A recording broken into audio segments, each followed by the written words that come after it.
Being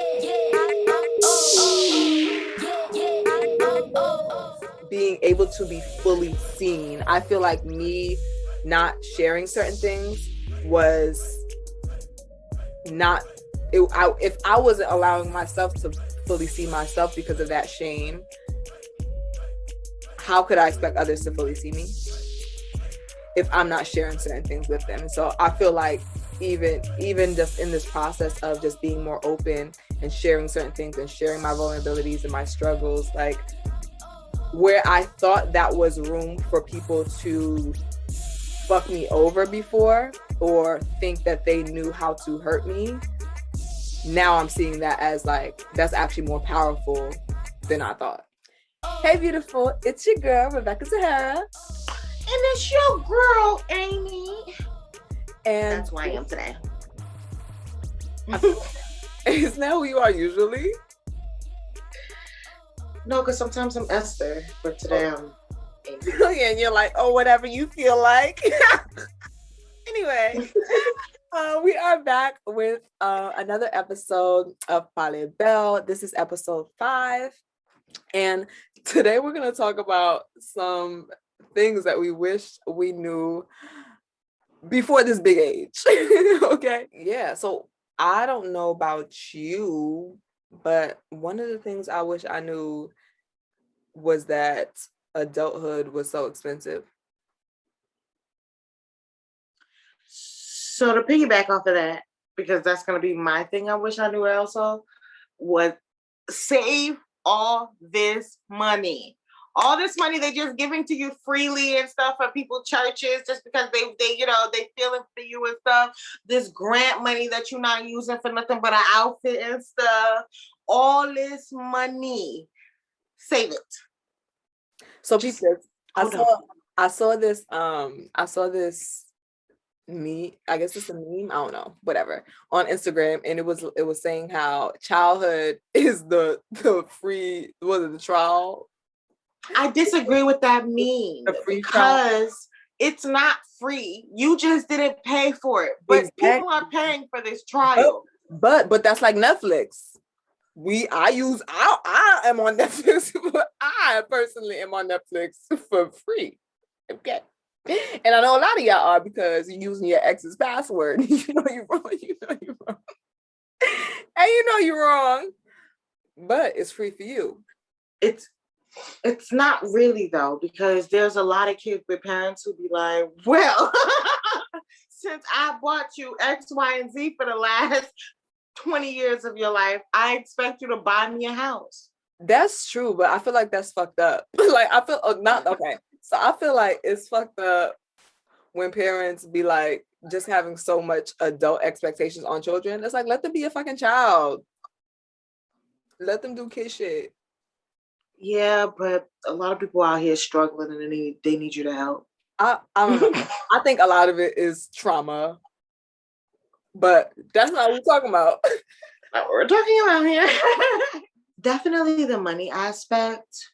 Also, I think that something that I would have told myself when I was younger was, they lying. They did not lose their virginity. They did not lose it. They're not out here fucking. They lying. The girls are lying to you. When we all sit in the locker room and stuff, and we all talking and stuff, because a couple of us might have got our periods or whatever, and be like, yeah. Because, yeah, you know, Tommy, I'm just going to use Tommy, because whatever. Because me and Tommy was in the back, and we did this, and I saw clouds when it was time for me to come. You're lying.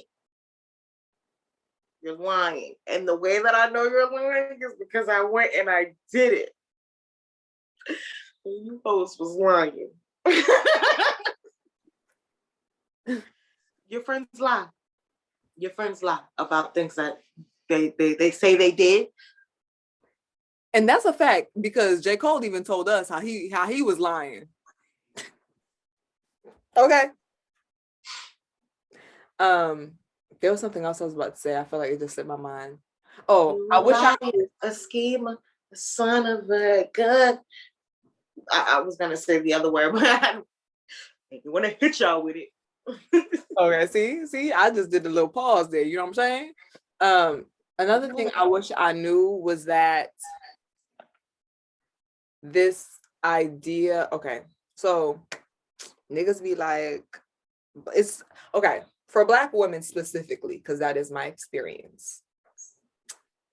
We are expected to be so strong all the time. And in that persona, it doesn't leave room for us to be vulnerable and for us to feel our emotions and acknowledge our emotions. So I wish I knew that it was okay to have them.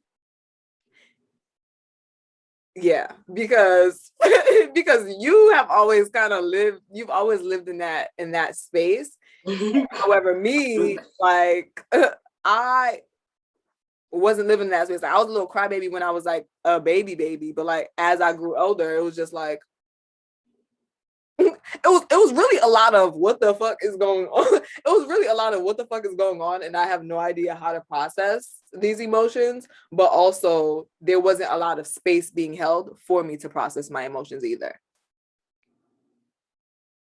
And I even think about like how I saw the adults in my life processing their emotions. Like, we're not even gonna count mommy.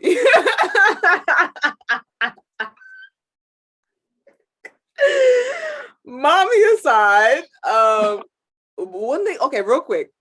So, side note, I was doing this art therapy project this past weekend, and one of the realizations I had while doing it was that mommy, and I feel like, and you can tell me if this resonates with you too, but I feel like mommy showed me, and I didn't realize till I did this, but mommy showed me that you can be going through a lot of shit emotionally, physically, financially, and still curate joy.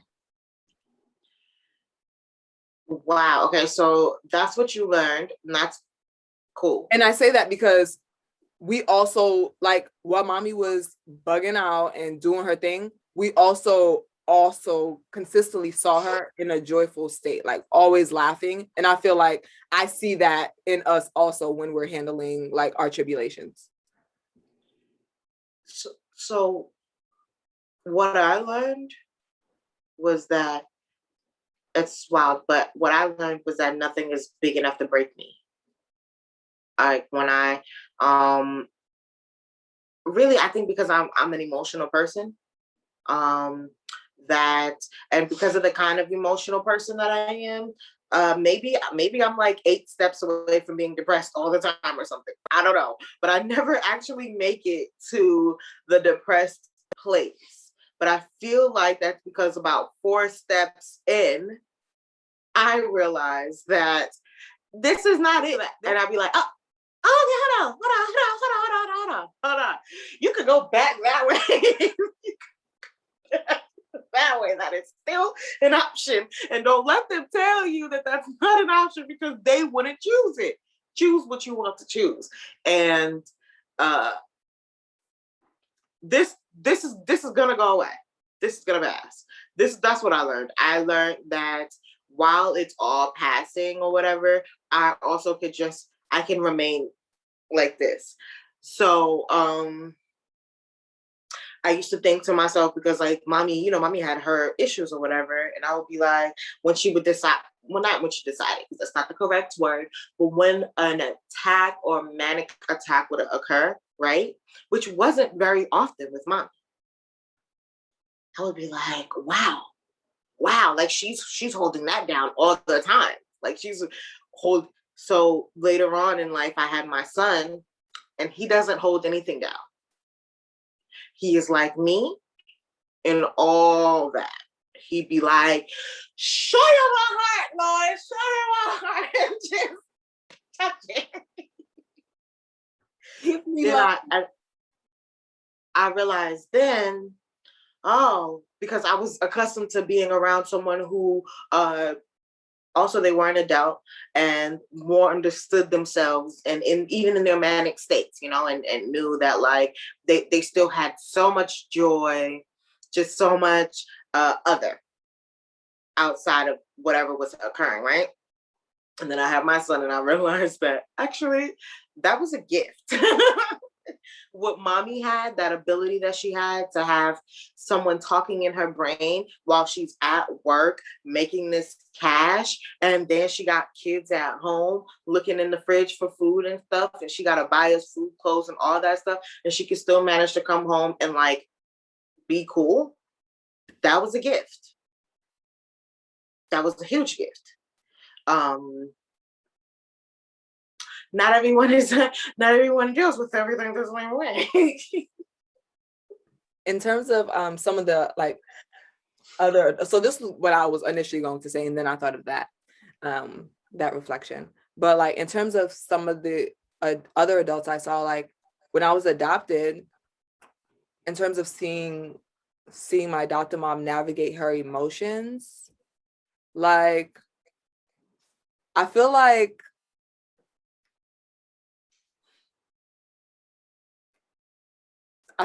I really didn't see them. Like what I saw was this strong woman that always lived in that space and that wasn't vulnerable often, if not ever. Like when the most vulnerable I saw her was when she got breast cancer. And even in that, like she handled that so well. Like, you know what I'm saying? Like, and even when there were like some drama going on, like I might have heard the drama just because, kids be eavesdropping. I ain't gonna hold you. Okay, my ass was in the vent. I don't know about y'all. My ass was in the vent like, oh shit. But it's not good to eavesdrop, okay? However, I was. But even in seeing that, or even when she was going through a separation, like you saw her frustration peak out a little bit, but for the most part, it was just like, I can handle this. And that didn't that, or when she got annoyed with me, which is this is one of the things that I will never do to my children or take on, was when she got annoyed with me, it was like, I'm going to ignore you until I want to deal with you again. So I guess she was in terms of her attachment style, she was really conflict avoidant in a way. Yeah. But without being, because she was aggressively conflict avoiding, because she's aggressive with it. She's is, I don't know. She might have changed. She might have gone through therapy. She life happens, but she was extra aggressive with it. However she was handling it, even if it was I can handle the thing, she was aggressively handling the situation. It was very aggressive, very aggressive. And like looking back, I see that like oftentimes, like for example, when mommy passed away, and I guess she was trying to figure out like how I was handling my emotions, because I was talking about it with you, you know what I'm saying? With you, because you understand what I'm experiencing. But I wasn't really talking about it with her. And so it was interesting to see. It's like when people want you to be open with them, but they aren't open with you in that same way. That doesn't show me that that's a safe space for me to be vulnerable with my emotions, because you aren't vulnerable with yours. Like, that's like me looking back now, like realizing like, that's why I wasn't able to open up and talk about like, no, actually, like my feelings are really hurt right now. And I saw how it affected her, because even in terms of like excitement, I'm like not the most overly excited. Well, I am a little bit like just childish, okay? But like then I wasn't as excited. Like I guess it was a veil of sadness over me that I didn't realize then. But like I wasn't like an overly excited child, so like she might come in and be super excited about it's like kind of fucked up because you know when you're excited about something and then you go tell someone you expect them to be excited, it's just like and they dry and they just drop. I guess I was a little dry in that way, but I felt like there wasn't space, there wasn't space held for me to share those emotions. And I saw that frustration like with her. I saw her being frustrated at me at certain times because it's like, bitch, do you have feelings? Do you have feelings? What's going on? And that's why she had threw my ass in therapy after mommy passed away. And I didn't listen, y'all. I'm not gonna say I ain't need therapy because therapy is good and therapy is for everybody. Okay, I'm about to sign up for therapy again right now. However, I felt like then, like, yeah, I was talking to a therapist and stuff, but the only time when she decided to fall back was when I was about to fight in school. Like I came home super pissed, and she was like, "What's going on?" And I was like, "I'm about to beat that ass." Like, I feel like I remember you calling me. I feel like I remember you're like, but you don't fight. girl, okay. You don't fight. Let me tell you, I was ready because it was just too soon for me to hear your mama joke. I want to say that it is always too soon for me to hear your mama joke. It has never stopped being too soon. Just because you see me playing around don't mean you can play around. What I do to myself don't mean you can do to me. The fuck is wrong with you? You know, yeah, it's never a good time to your mama joke me. Even when I be cursing at people and stuff, I try not to be like your mother, even though it be extra hard. And then like, you know, in Creole, there's this hula get mama. I'm good for hula get mareno, which is fuck your aunt. Cause I got one who I don't even be saying get mama, but like hula get mama. That's like, first of all, I feel like I need to use it more often because it's just like gets the point across. Oh, yeah, no, I do. I be like, Billy. When I say it good. It's Belly, oh yeah. It's never a good time to your mama joke me. Also, because if we really want to play or whatever, I don't really do the jokes back and forth thing. I don't. Honestly, I will punch you in your face. All right, so I'm not gonna hold you. So this is what I did. This is what I learned to do. I learned, and this is low-key fucked up. I'm just gonna say I learned to make people feel bad. So people would say something about my mama, and I'd be like, I'll literally just be like, she's dead. She's dead. And look, and me too. And just stare at them, and they will feel like shit. And it's like, yes, you should not be saying that. Watch your mouth. Watch your mouth. I'm gonna be honest. I only met one person in life who like was like doing a joke or whatever, right? And I was like, she's dead. Like, and he was like, well, your mama anyway. And I was like, that would really hurt my feelings. That actually did hurt my feelings, and then I aggressively took it out on him because I punched him in the throat. I like chin checked him and the whole, because now you got me fucked up. Like I remember, you remember the day I was gonna get into a fight. Like I didn't talk, and it was one of my like homies. It was my homie, right? It was my homie that had said that, so it had hurt even more because I'm like, you supposed to be my nigga for real. Like, why you even talking to me? Why you talking to me crazy like that? I didn't talk to him for at least 2 years, y'all. And then I remember, like, and I'm not, look, let me tell y'all something. Let me tell you something about me, sweet baby. When you fuck with me, I will walk around, I will be in your vicinity. I will act like you are someone that I have never met in this lifetime. Like, it's cold. That shoulder cold. That shoulder, Okay, cutoff game strong. Okay, baby. And he had like reached out to, I think it was like Brandy or like something like that, like Rebecca really still don't fuck with me. Like what's going on? And he had eventually like apologized, and I was able to like accept the apology. It was never like as tight as we was, but like, all right, I'll acknowledge your presence now. Because it took you 2 years to apologize, bro.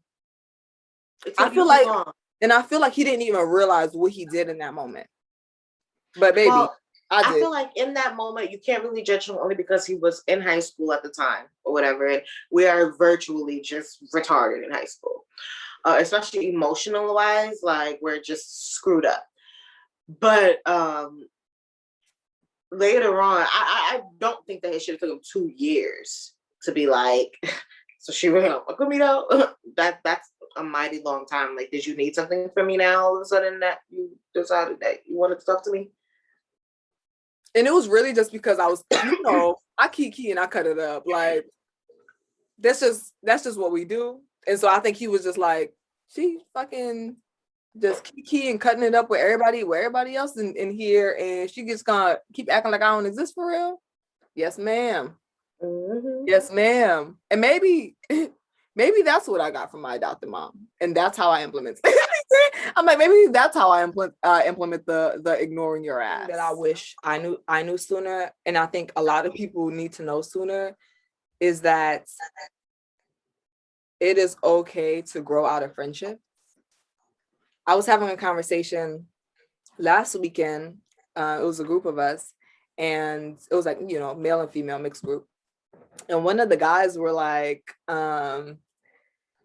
we too old to be making new friends. And I said, baby. I said, first of all, I have made amazing friendships. Like in the past, first of all, shout out to God, okay? Because I feel like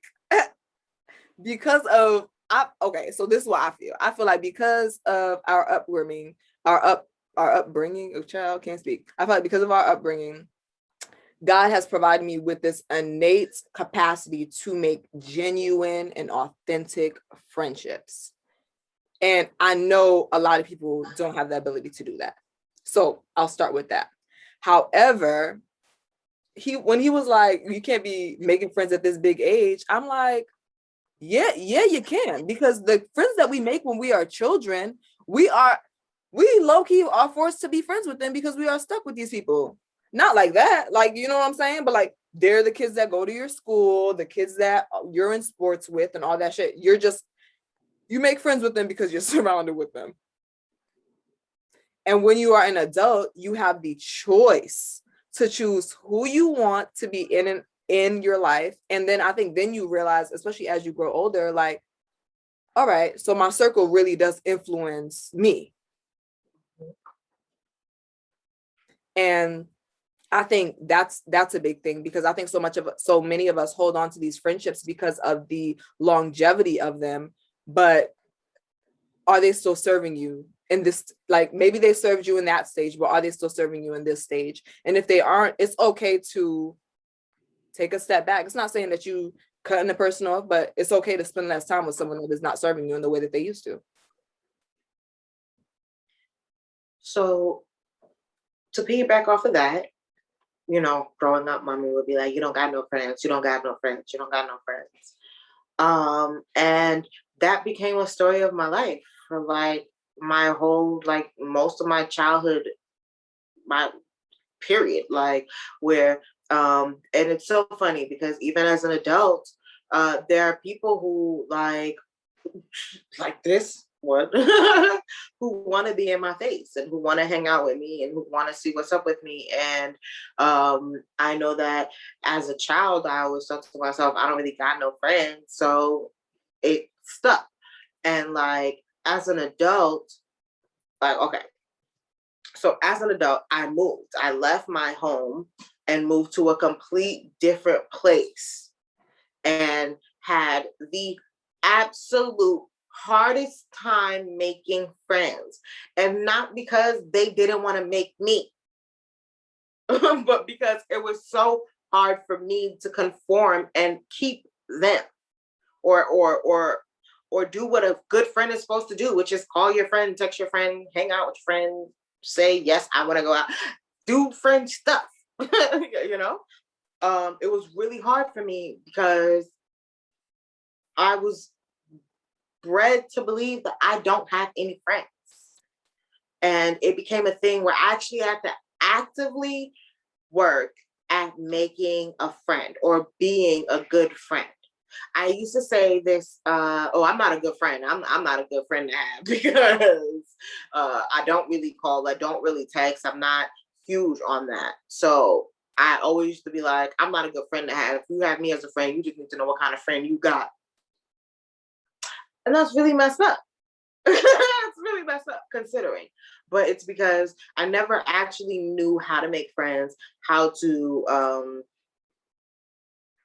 work on a relationship that was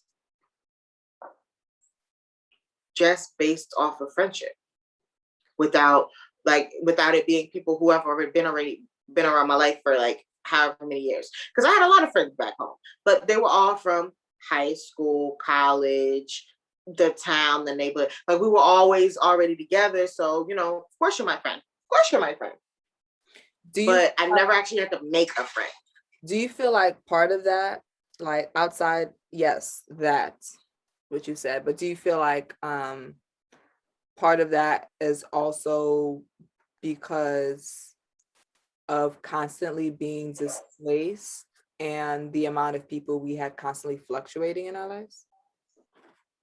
In terms of not wanting to have that attachment? So for me, it wasn't that. For me, really, is because, and this is something that just stopped being a thing for me. But I had a baby young, and wherever I go, I'm bringing my baby.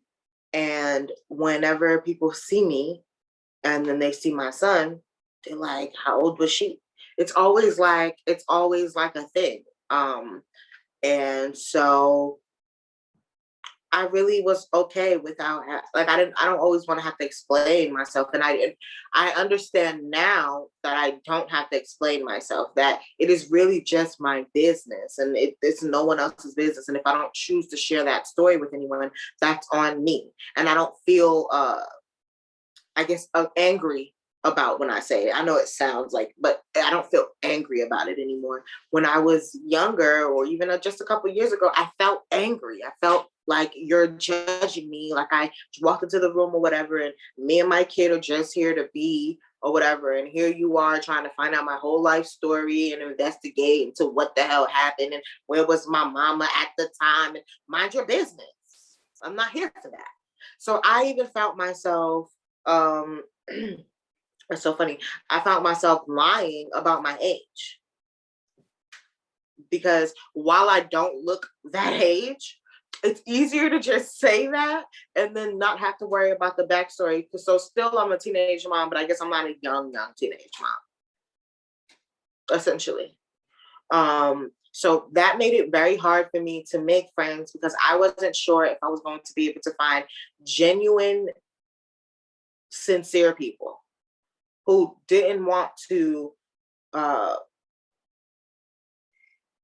who weren't judgmental, really, who went through their own stuff and understood that life hit them the way that it hit them, and life hit me the way that it hit me, and that has nothing to do with anybody but me. Just like it has, whatever happened to them has nothing to do with anybody but themselves. But that doesn't stop you from wanting to be my friend, wanting to hang out, wanting to go bar hopping or shopping or whatever we do. So I had to actually learn.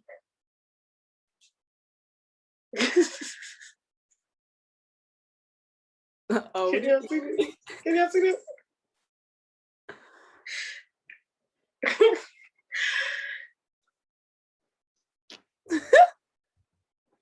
Okay.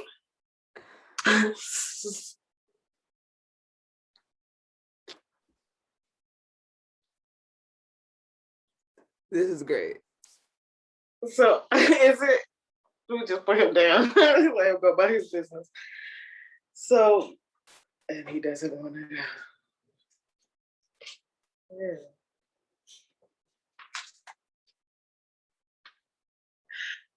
I wish you could see what is happening right now.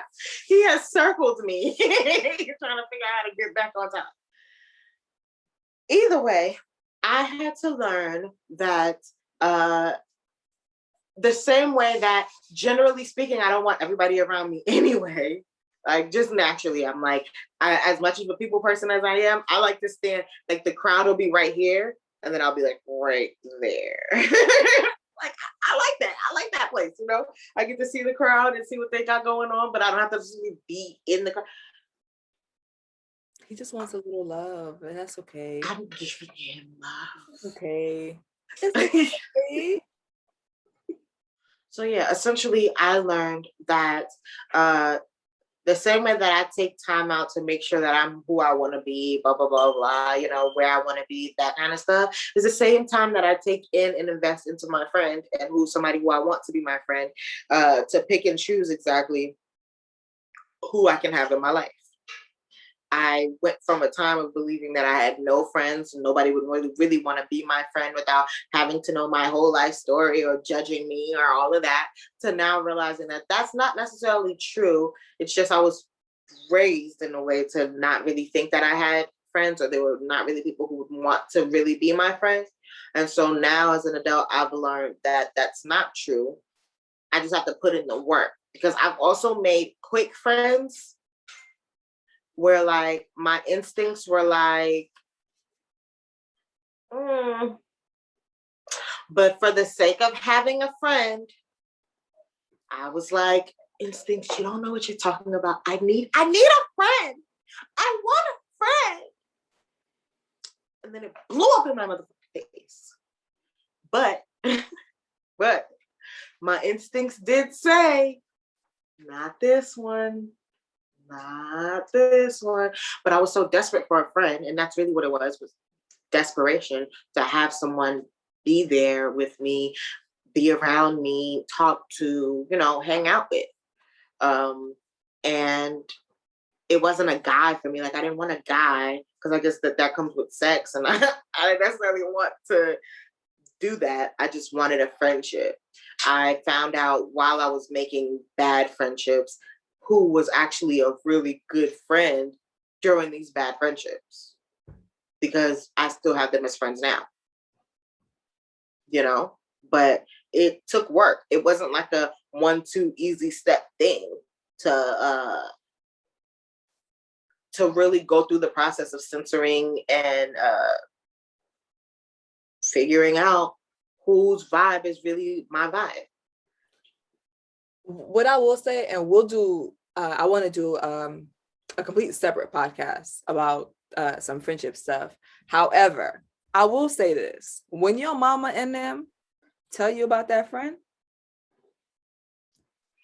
you don't have to cut them off immediately, but you should pay attention, because they be right.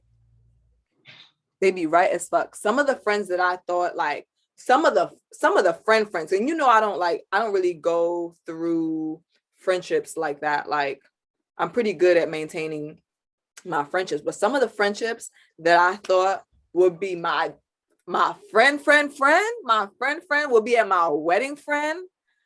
When those friendships, like, got shooken up, I was so taken aback. Like, was I missing something the whole time? Like, was I not seeing something the whole time? And even now I look back at some of those friendships, and honestly, child, I still don't like everything else for a reason. I'm grateful. So don't be trying to be my friend now. Okay, baby. It's not gonna work. However, even now I look back and I'm like, I don't even know. I can't fully see what the adults in my life were seeing then now.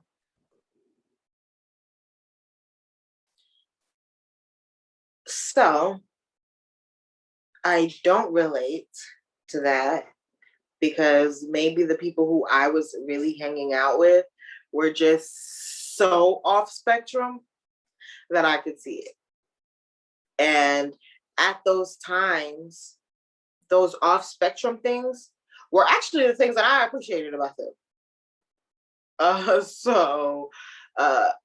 Yeah, I had a couple of friends who And then it's funny because the good friends, the ones who, I had this friend named Jacqueline.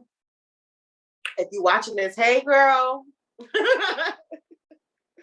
But this is back when we were really young, and mommy really wouldn't let us go off on the block to hang out with any friends or whatever. She lived on our block, and mommy actually used to let me hang out with her. And she would let me go outside. She would let me chill with her. Like we never sleep over at nobody's house or, you know, all that, go inside people's houses and things. That's a no. But she never stopped me from playing with this specific girl. We had went and got like a house tenant or something like that. And they had a kid, and they only stayed with us for like 2 months. So I don't know if they were a tenant or family. I don't remember. But she brought her child with her, and they were in the house, and mommy was like, no. Mommy, every time she'd see me talking to her, she was like, no. She would be like, go outside and go play with Jacqueline. Like, and then would tell whoever the mom was, oh yeah, I sent Esther outside, you know, and the mom would send their child outside, and I would have to specifically like go, and you know how hard that is when you live with somebody, especially, but because my mama is telling me I can't hang out with you, and she is looking out the window like this.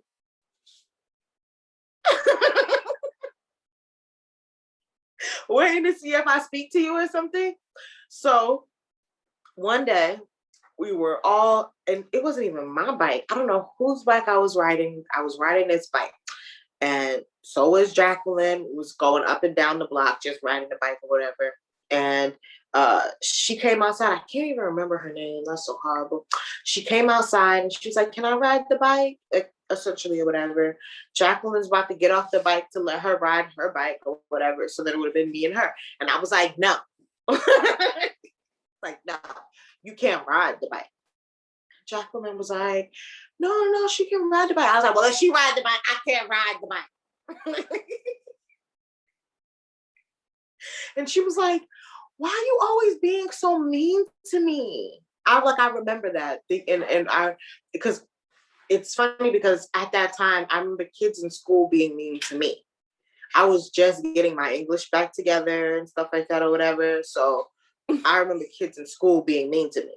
So she said, why are you always being mean to me? And you know, I'm emotional. I felt so bad. I stopped playing. I went inside to talk to mommy because I was like, mommy, why you want me to be mean to her? Why you want, mommy's like, I never told you to be mean to her. You're telling me not to be her friend. And anything outside of telling her, don't be my friend, is mean. And even that is being mean. It's being mean. And mommy being like, well, I told you what I told you. You figure it out. You maneuver that one. So, yeah, right? So then I remember thinking to myself, I'll never do that to my kid.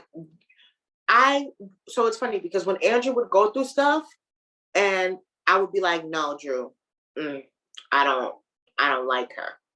He'd be like, well, what am I supposed to say to them? Tell them your mother said no. Blame it all on me. Blame it on me. I'll take the brunt of it, bruh. Blame it on me. So that way you don't have to, because my son was very worried about being mean to people, especially considering that it's hard for him to make friends. I never told him not to have a friend. It just happened to be hard for him to make friends. So here I am now telling you, no, this person who likes you or whatever, because it would be like the people who liked my son would be like up to no good a lot of times because they realize his energy. He's an adjustable. That's what I call myself. I'm an adjustable energy. Whereas I definitely have my hard limits. I definitely have my things where like, no to, and yes to. But for the most part, in between, I'm kind of okay with whatever. You want to listen to this kind of music? I'm okay. I'm not mad at it. I'm here. Play your thing. You want to watch this show? I'm an adjustable personality. I can adjust to you without it like, you know, killing my joy or squashing me up or making me unseen. He's also an adjustable personality. People see this and a lot of people take advantage. A lot of people don't even know that they're taking advantage of an adjustable. There are a lot of adjustables out here that don't know that they are adjustables and that people are using them for their energy and what they provide and how they make them feel. It's something that I had to learn. I didn't know that as a young person. You know, I didn't understand that as a young person. And I wish I would have known that as a younger person, because I would have saved me from a lot of leeches. Because leeches like adjustable personalities. Or maybe it's not personality, adjustable people. Leeches like that, because then they can kind of push you towards a certain way. It just so happens that I actually really don't do anything that I don't want to do. Like, I've never been that kind of person. I had mommy, and in that way, I was very strong with no, I don't want to do that. So, amen to that blessing, because I watch a lot of adjustables get pushed into things they don't want to do. But because, you know, they kind of, okay, go with the flow. I just go with the flow. No. As go with the flow as I am, there's big ass boulders and rocks in my water. Okay. Slow down. Them hoes be like, check yourself. Right. That's grab on. Because for that I can't relate, because baby, when I say no, like it's a no for me. And if I'm uncomfortable, I'ma leave. Like I'm just no. So and it's interesting because people, someone said this to me recently. I was on the phone with one of my old coworkers. She was asking me for some advice on something, and she's like, "You are always so consistent." And I guess how I show up in every space that I show up in, I'm very consistent in that way. Because listen, y'all gonna have to figure it out. I don't know who's gonna have to figure it out, but this is how I'm showing up, baby. And if it doesn't work for you, it's probably a you problem, because I ain't finna and I wouldn't even say that it's stubborn. It's just if I do not feel comfortable, no. Like heavy on no. So damn, I could imagine how being that way could be difficult. And another thing that I was thinking about when you were speaking earlier, I don't remember what you said, that I wish I knew sooner, was the power of okay, so I'll say this, as a community, we are, of blacks of blacks, it's often, you need to keep this hush hush, this is family business, this is that. And I feel like with how we grew up, I also carried a lot of shame, and so I didn't share things because of that shame. But I'm realizing, even now in this journey of me just wanting to be more vulnerable, how powerful it is to share the shit that I'm struggling with. Because I realize the more I share, like the more room I create to have support. And it's like, oh shit, you're going through that too, my nigga. Well, how the fuck did you navigate that? Because I need some notes, and I'm actually not quite sure. And how I'm supposed to. So whether it's even a word of advice or just being able to be fully seen, I feel like me not sharing certain things was not, if I wasn't allowing myself to fully see myself because of that shame, how could I expect others to fully see me if I'm not sharing certain things with them? And so I feel like even just in this process of just being more open and sharing certain things and sharing my vulnerabilities and my struggles, like where I thought that was room for people to fuck me over before, or think that they knew how to hurt me, now I'm seeing that as like, that's actually more powerful than I thought. What I wish I knew, was to ask more questions. I wish that I understood that how limited time is with people and how um just how fast people leave, just how fast people can die, go away, move away, just how fast life changes. And all those, I had so many questions. It's so funny. I've always had so many questions, but being raised the way we were raised, we weren't really meant to be heard. We were just meant to be seen. And even then, not really be even seen, right? And we were blessed with a mother who, while she definitely believed, you're her not seeing, children are her not seeing, or whatever, she definitely gave us a lot of leeway. She definitely, I know for me, she let me speak my shit all the time. And I think to herself, she thought to herself, this the one, just the one. But I was very free to speak to mommy, very open to ask mommy questions. I know that there were a lot of things that she was uncomfortable with, but that never actually stopped her from speaking to me or answering my questions, right? So I wish that when I was younger, I asked more questions of people. It's something that I learned when I was older to call you out on it, right? To be like, oh, okay, you said X, Y, and Z, but where's A, B, and C? It's something that I learned as an adult, really, and it had saved. I want to say it saved my life a couple of times. Me being like I've been in situations with friends who were like, everybody was just going with the flow and stuff. And then something was happening and somebody said something weird. And it was like, I was the only one that had the courage to be like, oh, but what about A, B, and C? And then hearing that A, B, and C is non-existent, so I can now leave. So now I can leave because this ain't my kind of party. Whatever the party is, this ain't my kind of party. I wish I would have known as a child to be able to ask more questions or to ask those questions that were on my mind. There was a lot of questions on my mind. There was a lot of stuff that I saw, a lot of stuff that, I just wasn't sure about, that if I would have known those concepts, thoughts, ideas as a kid, I would have evolved or processed them better as an adult, because those things happen still as an adult for me. And I find myself reverting back to a child's response. Does that make sense? Yeah, that makes sense. Like, yeah.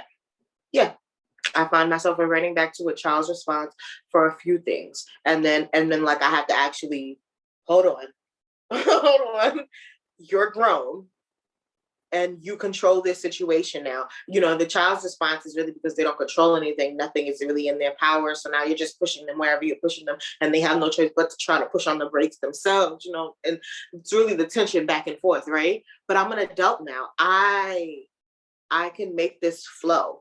The Tim wanting to be petted as I feel low. But yeah, as an adult now, I can make this flow. I can make this fit the puzzle piece that I want it to fit. Okay, you're begging.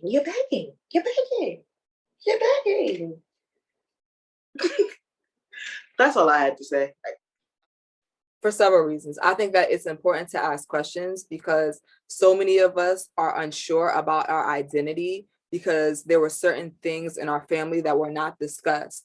And so when it comes to finding out who great uncle, auntie, whatever was, a lot of us don't know because we don't ask questions, or there are things that's not discussed in our family. And I say this to say, so in the same conversation that I was talking about earlier, where we were having a conversation and he was like, you don't need to be making friends at this big age. So for at least an hour and a half, we started talking about like their family and like, because their grandmother, great grandmother, whichever one, grandma was light skinned. So he had like made a joke and said something. He was like, he was like, she was, okay, I remember. We were talking about mixed people because they were making it seem like mixed people should just identify as Black. And I was saying that that is not fair to say that, because you're telling them to deny an entire part of themselves, especially if that's a person that was a very active parent. You know what I'm saying? That's not fair. They're mixed, and that's okay. So anyway, he was saying how the grandma was mixed. Long story long. I'm kidding. Long story short, they ended up like no one knew the answer. No one knew who the grandmother's father was, or if he was like a white man, if he was a mixed man, if he like, no one knew. So literally we're having a conversation. They called their mama, they called the auntie, like we was on the phone, we were on the internet, we were on the internet looking up this man's name.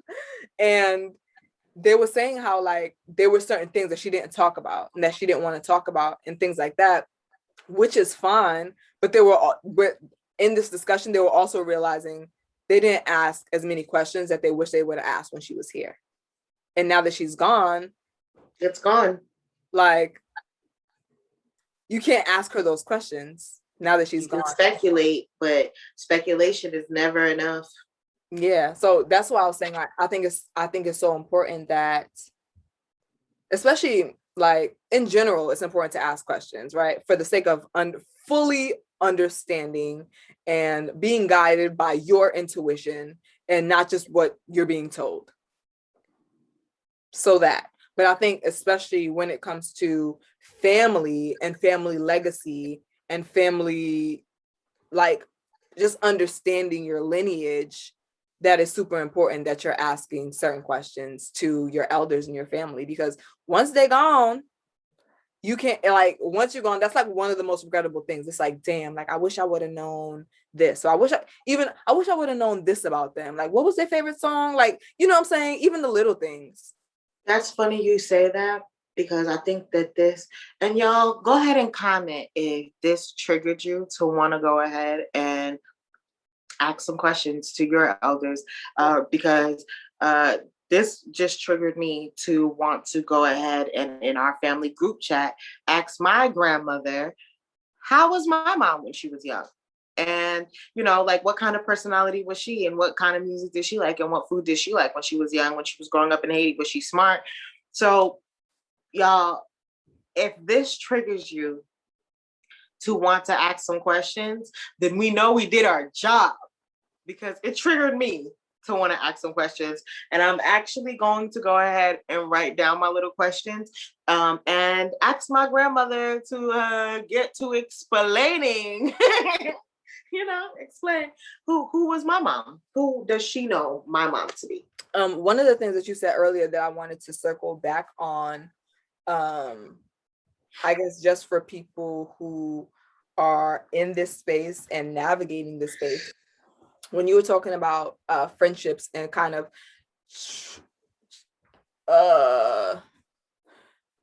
like realizing that, yes, you were, okay, let me not say yes, realizing that you weren't the best friend. I was about to say, realizing that you were a shitty friend, realizing that you weren't the best friend, and realizing that you wanted to have friendships. So like, what were the actions that you took, is my question, to foster better friendships and be open and receptive to more friendships, since that's a space that you are, working on, you're making new friends and all of that. And for the people that are right now like, damn, like how do I make friends, or they're a little nervous or whatever about it, like I'm not the best person to give advice, because I kind of just make friends. But I would love to hear what advice you would have for people that are navigating that space. So for me, I want to say I started out being just as open as possible. I actually went to someone. She's still my friend today, so it worked. It worked. I was working, it was a coworker, and really we were just hanging out every day at lunch and stuff or whatever. And I thought to myself, oh, I would like to be her friend, like outside of hanging out at lunch and stuff. And so I said to her one day, I was like, okay, girl. Now, I be having a hard time making friends and stuff. And she was like, I didn't know that. She's like, I didn't know that you have a hard time. I was like, well, yeah, now I'm telling you. So you want to be my friend? Just like that. I was like, yep. So I find that a lot of times things are difficult for us because we're trying to find like the suave, the smooth way to do. Bump that. Because if you're gonna be my friend, you're gonna know I'm not as smooth as I like to think I am. I'm clumsy. I hurt myself all the time. I stub my toe. I done hit my forehead on the door. How? I just do a series of things. So yeah, you want to be my friend? It's how I did it when I first started out. Because I didn't know how to do it. And it was like, get her done, right? Then when I got me like a friend or two, then it would be like, with the calling and the texting and stuff, I'm still not the greatest. I'm gonna be honest with you, I'm not the greatest here. I only have one friend that I talk to like every single day. And a lot of times I'll be like, what are you talking about? We're not talking about anything. We're just sitting on the phone together and that's cool. Okay. So I'm not the best caller and texter still, but you know where I'm at. I know where you at. We still conversate. Instead, what I find is easier is to do group chats, because then it's not just dependent on me and this person continuing. Because I can be a little dry.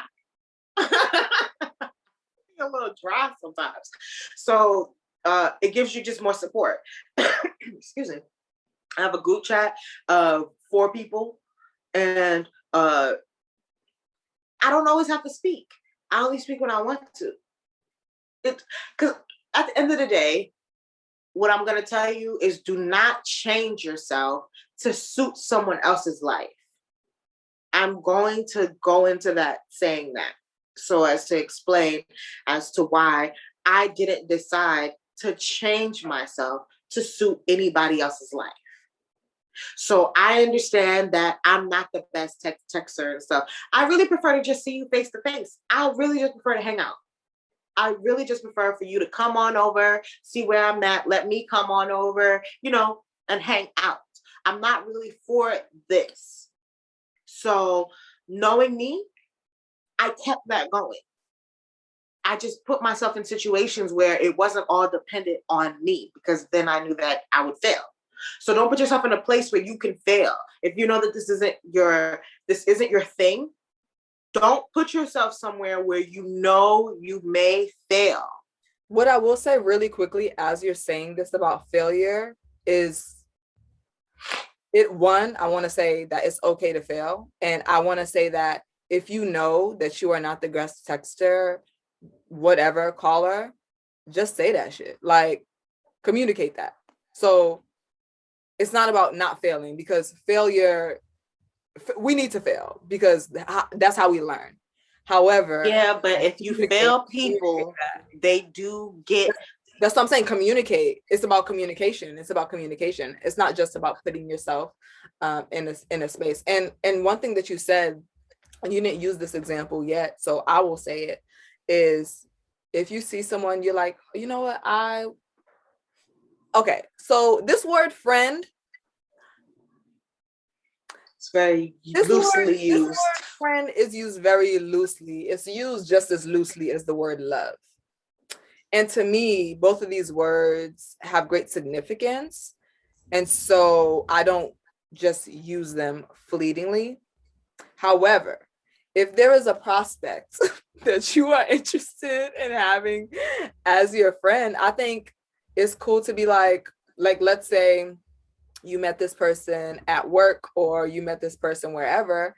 It's fine to be like, do you want to get some coffee or get some lunch on Saturday or whatever? Like that's also an easy way. Or, you know, see what if there's an activity that you both bonded on to be like, girl, you trying to go to this sip and paint? See, I'm great at that. I'm great. You see, I'm great at walking up to strangers and talk. As introverted as I am, so here's a quick story time. Becky came to Texas to see me, to visit. We went out to this lounge kind of area, like this Caribbean lounge kind of thing, during the COVID. So we were all outside and nobody was like inside the building. And while we were outside, well, we should have parked closer, but it doesn't matter. It doesn't matter. We were outside having the time of our lives, right? Or trying to. And we were hanging out in front of this car, which had the Haitian flag on it. And I'm going to be honest with you, y'all. Since I've been in Texas, I have seen the Haitian flag twice. 2 times. And that, one of them times is that time. So we were standing there in front of the car, whatever. We're chatting and stuff. We're drinking and stuff. And I'm talking to my sister and my friend, like, yo, yes, it's your friend. My boyfriend was looking like, oh, well, you should just go up to talk to her. I guess I thought that I wasn't. I sure went over there and made me a new friend. And not to say that we hung out or anything yet, but she's my Instagram friend. And I be watching the stuff, what she doing, and she be watching the stuff what I do, and she be liking my stuff and stuff, and she be telling me when I'm cute and stuff, and I be telling her when she cute and stuff. And so she my Instagram friend. And like I will call her my Instagram friend because we have enough communication on Instagram to be friends. But I would not have, and now mind you, she don't speak Creole. And I think she's more of a New Orleans Haitian. I'll take it. Gotta be honest with you here. Since it's not a pool of Haitians, I'm taking whoever I can get. Period. So in that, if you're not afraid to walk up to people and talk to people, do it. Do it. Very seldom will it be a bad experience. And if I really haven't had any bad experiences with strangers. And if you are still, okay, my thing about being afraid and doing things is like, fear is so fleeting. And so I was talking to a friend of mine the other day. There was something that she was like super scared to do. And so I was like, I'll do it with you. So like you feel supported, like I'm happy to hold space. But I think that it is so powerful when you do things when you are afraid, because as you do them, you are showing yourself that you are capable. And baby, I will do a story time another time about some shit I was real scared to do recently. Okay. It really wasn't even that big of a deal. But the anxiety, baby, came on. And then once I did it, I was like, you can't tell me shit. Okay, baby. So I'll say that. And then another thing that I'll say is in regards to keeping up and managing friendships. Look, and for the people that have had friendships that have lasted several years, I don't know. Close to you. You drop a comment. Let me know if you can relate to this. I love my friends. Okay. Immensely. I also, and I feel like I've said this, I also love my time, my me time, my time by myself. And when it comes to my phone, if someone tells you that I never pick up the phone, they're right. And if someone tells you that I always pick up the phone, they are also right. I'm not everyone's. Let me finish. I'm going to explain.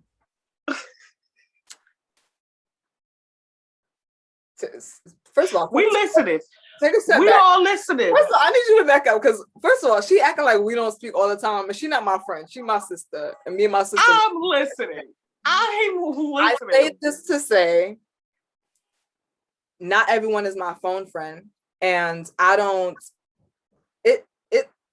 Me answering the phone varies, okay, and most of the time I don't answer the phone. It also depends on the cadence in which you are hitting me up. It depends on my mood at the time. It depends on my schedule if I'm busy. And sometimes I just don't want to deal with being on the phone. And to keep it a bean, not everyone holds good conversation.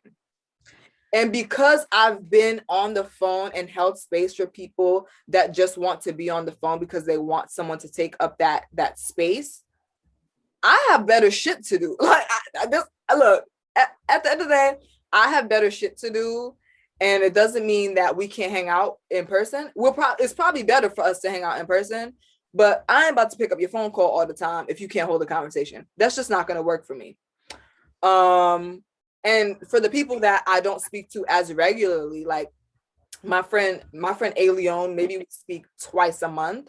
When we speak for hours. You know what I'm saying? Like, in terms of texts,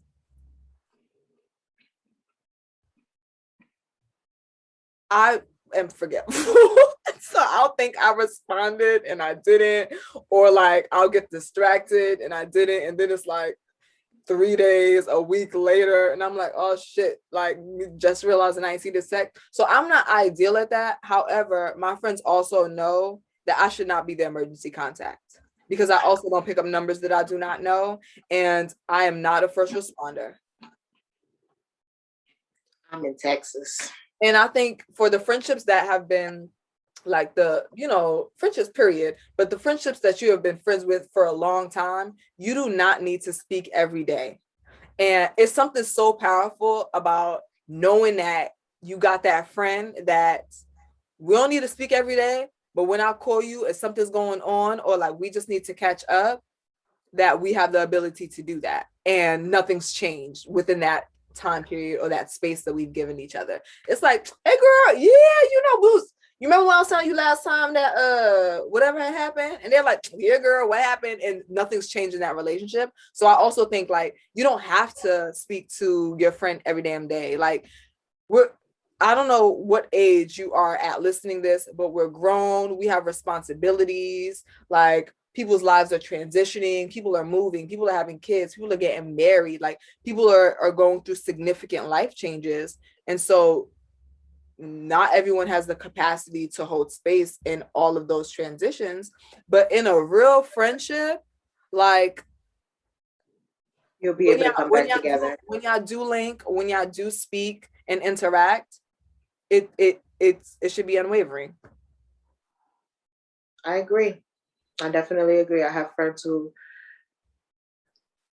I don't really talk to that often, but every time we talk, it just be a good old time. It just be a good old time. I be like, that's why you my friend. That's why you my friend. And then when we come together, we have things to talk about also, because things happen for you. Life has happened, and different. I don't know, maybe you had another baby. I don't know, maybe you got married, maybe you got your boyfriend. Especially now in my life, I'm realizing, because I'm getting ready to be in my 30s, and I'm realizing that this is the time when people do these things. They get married, they get real boyfriends. They, really, really, we should have been looking into our careers before, right? But I'm a millennial, so either way, people really trying to get their careers together. People are trying to now downsize, leave their homes. I know I want to go van lifing. Like, it's a series of things that are occurring, and I'm realizing that we're supposed to be doing these things at this time. We're supposed to be wanting to switch up our lives, change up how we do it, maybe bring another family unit, around, start creating family units. This is the time. And whether you're getting ready to transition into your 30s or your 20s, your 40s, things are always happening. Even at 15 years old, you're transitioning. Your hormones are going. Boys and girls start acting a little different. We start looking at each other different and stuff. You might wake up with a heart on.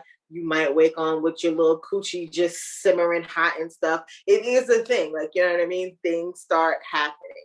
And during those times, I find that the best thing to do is to communicate. Even if you don't have, let's say, because not everybody has the great family home and stuff or whatever, a great family setting.